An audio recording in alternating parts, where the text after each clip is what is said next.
What's up guys, TC here and welcome back to Starbound Custom Creations, and today I've got the final 3 ancient weapons to cover. So with that being said, let's jump into it. The first one up today is the Star Fracture. So this is an axe, and this is actually a two-handed axe. So if you don't know, in the game, basically hammers are the two-handed version of axes. It used to be the other way. Well, axes used to be two-handed weapons and they kind of got nerfed down to one-handed weapons. Yeah, I wanted to make a two-handed axe, and so that's what I came up with here. And you'll see you kind of hold it different than most weapons as well, because the normal animation to hold this thing, it looked kind of strange, especially with the blade. It kind of goes out, so I had to kind of reposition a little bit. Functionally, it's similar to a sword in that it has the combo, but like an axe, it is directional, so you can aim that. You can aim the attack whatever you want. You can aim it down. It's pretty cool like that. It is a pretty cool little weapon. I love how he holds it. He kind of this big ass axe he's running around with. The secondary ability is a Flamethrower, and it sets stuff on fire. It's pretty cool looking actually. So it's like that, and you'll see it leaves these traces here on the ground.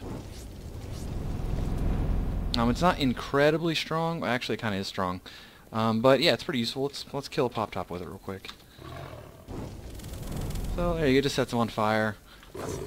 And you can see it basically functions kind of like a sword, but you can aim it, so in that regard it's, I think, a little bit better, although it is a little bit weaker. I made sure to kind of balance it a little bit compared to the normal broadsword.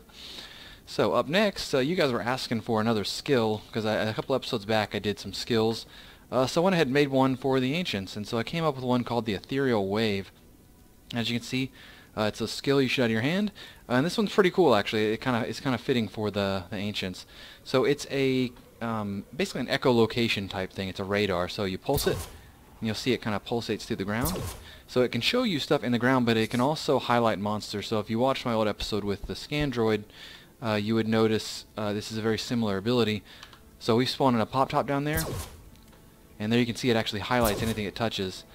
So yeah, it's a non-damaging move, but it's kind of cool because you can use it to basically check any dark areas around you. It goes through walls and stuff like that. It's not too incredibly expensive to use either, so yeah, pretty cool little ability called the Ethereal Wave. Now, the last one here is the Planar Eruption. Now, this is a staff, and I know it looks really weird. Just give me a second. I know it's ugly, but there's more to it than you think. So, this is a staff. I know it looks really strange, but let me just kind of explain what's going on. So, this thing is called the Planar Eruption, and when you use its primary attack, basically a hole in space rips open and it shoots out these flames, which you can direct with your cursor. So it's pretty cool. We'll use it real quick. It only sets them on fire. I didn't want it to be too powerful. So as you can see right there, it sets them on fire. It's a great way to do a ton of damage. It's just kind of fun to use, really. If I made it any stronger than that, it's kind of overpowered because that's a level 6 pop top. So real quick, we're gonna kill him with this. There we go. Now the secondary on this puppy is very interesting. So, the reason it's shaped all weird is because I wanted this thing to kind of double up as a vehicle. So you charge it up, and you see he kind of rides in it. So now, it's a little bitty, like a little hover scooter, and it's very fast actually. So, you'll see this thing here will, if you get your cursor too far away from you, it will stop functioning. So, as long as you keep it within pretty close range, it will work. I'm having a little bit of issues because I'm recording right now, and Starbound with recording plus very fast movement is not a good combo. But stuff like this is fine. It goes pretty quick. It can go up, it can go down, it can hover like that and stuff like, it's fun. It's a lot like my Flight Wand, but a little bit more OP because it's a little bit quicker. But yeah, very interesting. It doesn't cost any energy to use. I just wanted it to be free. You can't. It's kind of strange because the way it doesn't work if your cursor's too far away.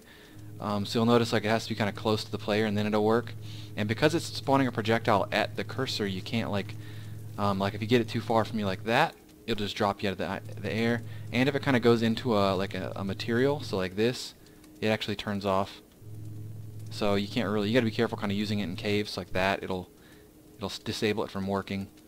But yeah, it's a pretty fun little thing, and it turns this little weird looking staff into a vehicle. So yeah. That's what I've come up with, and I think I'm done with the ancient themes. This is going to be the last ones. However, I did want to move forward with some other races, so I think the next ones I'm going to do are the Maggot Men, and then maybe the Finnerox and the Shadow People, or the Shadowlings, or whatever they're called.